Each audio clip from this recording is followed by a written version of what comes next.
Joining me now is Mike Triplett of the Times-Picayune, of course, and NOLA.com with your analysis of the game. Yeah, they won to get to 4-5, but I was more impressed with the way they won the game. Well, 2 weeks in a row now, right? Yeah. I mean, Drew Brees doesn't get written about for 2 weeks because we're all so enamored with how good the run game looked and the defense.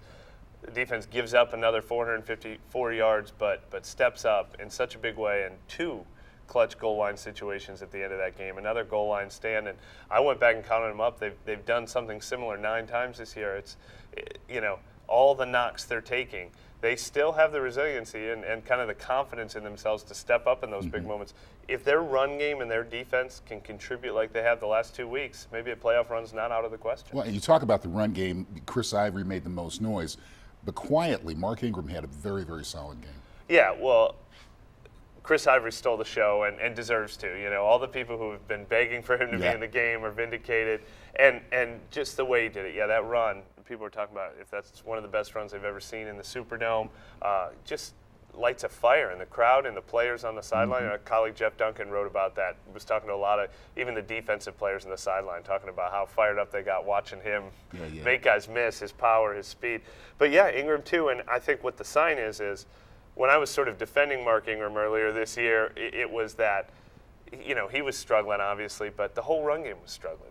Everybody was running into walls, and now we're seeing, I think, run game coordinator Aaron Kromer's designing better runs. They're calling them in better situations. They're blocking better, and therefore all the backs are having success with the way the run game's clicking now. And that makes Drew Brees happy because you got balance. It was almost 50-50 run pass today. Yeah. Hey, they'll do that every week. They'll throw it when they have to, but they don't want to have to. Well, now, let's talk about the actual feat of defeating the Atlanta Falcons, division rival, no love lost out there. All the guys were downplaying it after the game because they got to play them again in, 3 weeks?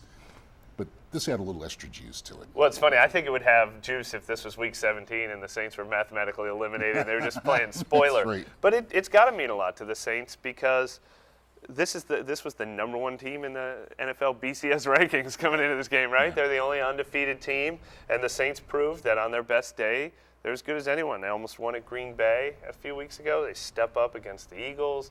Obviously, had a big win against San Diego. They've had some nice wins. This was the best yet. I don't think they had any confidence issues, but if they had any, what a confidence boost it is to beat the best. I mean, they're capable of doing this when they play their best game. Well, let me talk a little bit and get your take on Thomas Morstead. If this guy's not a Pro Bowler, I don't know who is. Didn't return a kickoff today. A grand total of 9 yards of punt returns. He's been fantastic. He has, and I talked to him after the game just to get a throwaway quote. He was great. I talked to him, and he says he compares it to a video game where the controller's shaking. He said a punter only gets 2 or 3 of those kicks a season where the whole crowd is going crazy for the punt that's about to take place. And he said it meant a lot to him to deliver on that last one that pinned the Falcons back. All right, Mike Triplett, thank you so much for stopping by. Oakland Raiders, of course, coming up next week on the road.